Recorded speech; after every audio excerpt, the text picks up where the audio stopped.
اپنے ایمان کی حفاظت کر، نماز کی حفاظت کر، ہے کہ نہیں ہے؟ تو اللہ تیری حفاظت کرے گا۔ یہ حدیث اور اس کی شرح بڑی لمبی ہے، لیکن جو میں بتانا چاہتا ہوں کہ آپ نے بیان فرمایا کہ اے بچے سن لو، اگر ساری دنیا کے لوگ اکٹھا ہو کر تمہیں وہ چیز دینا چاہیں جو چیز تمہاری تقدیر میں نہیں ہے تو تمہیں نہیں دے سکتے ہیں، اور اگر ساری دنیا کے لوگ تم سے کوئی چیز چھیننا چاہیں جو تمہاری تقدیر میں لکھی ہوئی ہے تو اس چیز کو تم سے نہیں چھین سکتے ہیں۔ اور اس بات کو نوٹ کر لو، قد رفعت الاقلام وجفت الصحف، یہ ساری چیزیں نامہ اعمال میں لکھ دی گئی ہیں، اب اس کے اندر کوئی کمی اور زیادتی ہونے والی نہیں ہے۔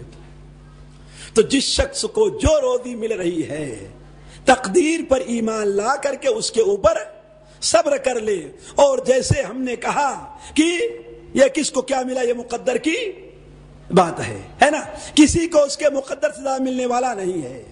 تو حضرت عبداللہ ابن عباس ابن مسعود نے بیان فرمایا کہ اللہ کے رسول صلی اللہ علیہ وسلم کا ارشاد ہے کہ اللہ تبارک و تعالی کسی شخص کی روح کو اس وقت تک نہیں قبض کرے گا یہاں تک کہ اپنی روزی پوری کر لے، لہذا اگر کسی شخص کی روزی میں تاخیر ہو رہی ہے تو روزی کو ناجائز طریقے سے کمانے کی کوشش نہ کرے، ہے کہ نہیں؟ تو پہلی بات ہمارے اندر قناعت کیسے پیدا ہوگی؟ ہم اپنے تقدیر پر ایمان کی اصلاح کریں، تقدیر پر ایمان ہمارے اندر کس طرح پیدا ہو یہ بھی کوشش کریں، سوچیں۔ دوسری چیز ساتھیوں، ہم اللہ تعالیٰ جو کچھ ہمیں دے رہا ہے ہم اس پر راضی ہو جائیں، یہ نہیں کہ ہمارے دل میں جیسے بہت سے لوگ شکایت کرتے ہیں کہ کتنی محنت ہم کرتے ہیں، کتنی کوشش کرتے ہیں، لیکن ہمیں کچھ بھی نہیں آتا، پتہ نہیں اللہ نے میری تقدیر میں کیا لکھا ہے، ہم کتنی آزمائش ہمارے اوپر آئے گی، یہ چیزیں بطور شکایت کے کرتے ہیں۔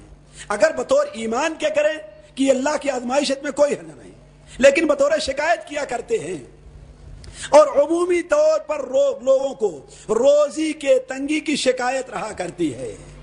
نہیں، اللہ نے جتنا لکھا ہے دے دیتا ہے، اس پر راضی ہو جائیں۔ مسند احمد کے اندر ایک صحابی حضرت عبداللہ ابن شخیر ہیں، وہ بیان کرتے ہیں کہ اللہ کے رسول صلی اللہ علیہ وسلم کا ارشاد ہے اللہ تبارک و تعالی کوئی چیز دے کر بندے کو آزماتا ہے۔ ذرا غور کریں گے، تھوڑا دے کر کے بھی آزماتا ہے اور زیادہ دے کر کے بھی آزماتا ہے۔ اللہ تعالیٰ دے کر کے بھی آزماتا ہے اور چھین کر کے بھی آزماتا ہے۔ تو اللہ کے رسول صلی اللہ علیہ وسلم کا ارشاد فرمایا کہ اللہ تبارک و تعالی بندے کو دے کر کے آزماتا ہے، جو شخص اللہ کی دی ہوئی چیز پر راضی ہو جاتا ہے تو اللہ اس میں برکت عطا فرماتا ہے، اور جو شخص اس پر راضی نہیں ہوتا اللہ تعالیٰ اسے اور بھی محتاج بنا دیتا ہے۔ تو ساتھیوں، بڑی اہم چیز ہے قناعت کے لیے کہ اللہ تعالیٰ جو کچھ ہمیں دے رہا ہے ہم اس کے اوپر راضی ہو جائیں، ہم اس پر خوش رہیں کہ اللہ تبارک و تعالیٰ کی مصلحت اسی میں ہے کہ ہمیں تھوڑا دیا جائے۔ اور اس حدیث کے اوپر بھی غور کریں، اللہ کے رسول صلی اللہ علیہ وسلم کا ارشاد ہے کہ اللہ تبارک و تعالی ایک بندے کے بارے میں جانتا ہے کہ اس کو فقیر ہی رہنا اس کے لیے بہتر ہے، اگر اسے مال دے دیا گیا تو یہ خراب ہو جائے گا، لہذا اسے فقیر رکھتا ہے۔ اللہ تعالیٰ یہ جانتا ہے کہ اس بندے کو مال دینا بہتر ہے، اگر ہم نے اسے فقیر کر دیا تو گمراہ ہو جائے گا، لہذا اسے مال دیتا ہے کہ نہیں ہے؟ اللہ تعالیٰ عادل ہے، اللہ حکیم ہے، اس کا کوئی کام حکمت سے خالی نہیں ہوتا۔ تو ایک مومن کو اللہ تعالیٰ کی دی ہوئی روزی پر راضی ہونا چاہیے۔ تیسری بات جس سے ہمارے اندر قناعت پیدا ہوگی ساتھیوں، وہ دعا ہے۔ دعا مومن کا ہتھیار ہے۔ دعا ایسی جگہ کام دیتی ہے جہاں پر کوئی چیز کام نہیں دیتی۔ ایک مومن کو دعا کا دامن کبھی بھی نہیں چھوڑنا چاہیے، مالداری میں بھی، غریبی میں بھی، بیماری میں بھی، صحت میں بھی، چھوٹا ہو تب بھی، بڑا ہو تب بھی، کسی بھی حالت میں ہے، مومن کو دعا کا دامن نہیں چھوڑنا چاہیے.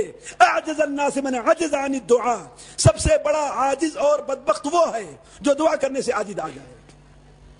واللہ ہم نے اللہ تعالیٰ کی قدر کو پہچانا نہیں ہے. ہم خود دعا نہیں کریں گے اور دوسروں سے دعاؤں کی درخواستیں کرتے رہیں گے. ہمارے نبی صلی اللہ علیہ وسلم کی دعا کیا رہی ہے؟ اللہم بارک لی فیما رزقتنی وقنعنی فیہ. اے اللہ تعالیٰ جو کچھ آپ نے مجھے دیا ہے اس میں برکت عطا فرما اور اسی پر مجھے قناعت نصیب فرما. اسی پر ہمیں. تو جو لوگ روزی پہ تنگ ہوں وہ اللہ تعالیٰ سے یہ دعا کریں کہ اللہ انہیں قناعت دے. اللہ کے رسول کا ارشاد ہے اے اللہ تعالیٰ مجھے مسکین کے زمروں میں اٹھا اور جو کچھ روزی آپ نے دی ہے مجھے اس پر قناعت دے. تو ایک مومن کو قناعت پیدا کرنے کے لیے اپنے دل میں دعا کرنی چاہیے. یہ تیسری چیز ہوئی.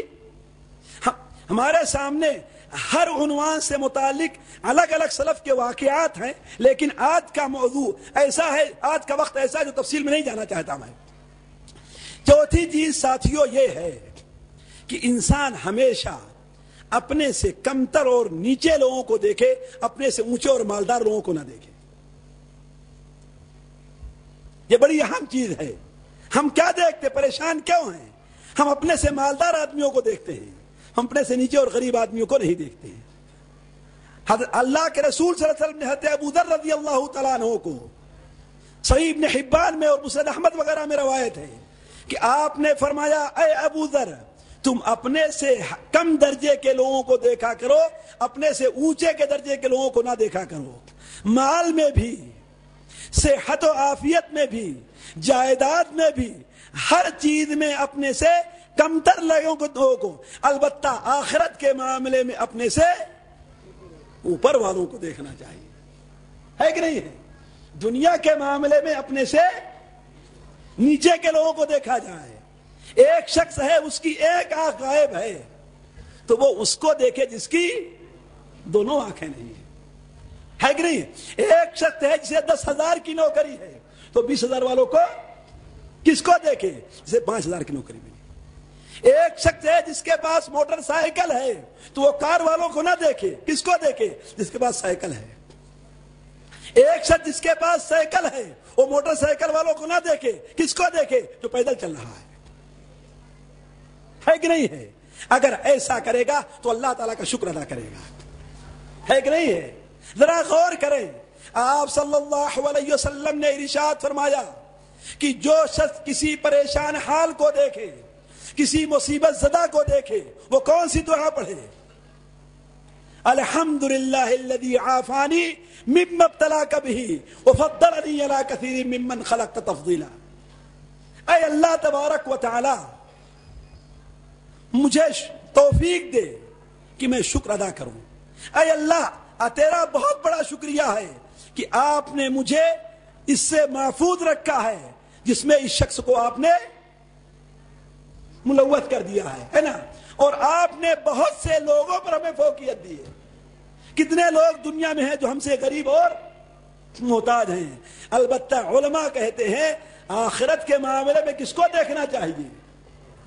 اگر آپ روزانہ آدھا پارہ قرآن پڑھتے ہیں تو یہ نہ کہیے کہ ہم تو اس سے اچھے ہیں جو بالکل ہی نہیں پڑھتا.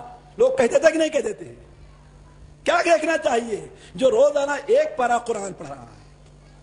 اگر آپ 5 وقت 4 وقت کی نماز پڑھتے ہیں، ایک وقت کی نماز میں کوتاہی ہو جاتی ہے تو کچھ لوگوں سے کہا جائے کہ بھائی ہم تو ان لوگوں سے اچھے ہیں جو ایک وقت کی بھی نہیں پڑھتے. ہے کہ نہیں ہے؟ کہتے ہیں نا. لیکن یہ نہیں کہنا چاہیے. کیا دیکھیں؟ وہ شخص کو دیکھیں جو ہم سے زیادہ مشغول ہے، ہم سے زیادہ پریشان حال ہے، اس کے باوجود اس کی ایک وقت کی بھی نماز نہیں چھوٹتی. تو آخرت کے معاملے میں کس کو دیکھنا چاہیے؟ اپنے سے. اور دنیا کے معاملے میں اپنے سے.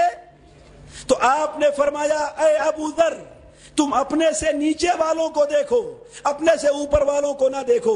اگر اپنے سے نیچے والوں کو دیکھو گے تو اللہ تعالیٰ کی نعمت کی بے حرمتی اور ناقدری تم نہیں کرو گے. ہے کہ نہیں ہے؟ کہو گے الحمدللہ اللہ کا شکر ہے کہ مجھے ایسا اس سے بہتر بنایا ہے کہ نہیں؟ یہ کون سا کس نمبر کی بات ہوئی؟ 4 نمبر کی نا، 5 نمبر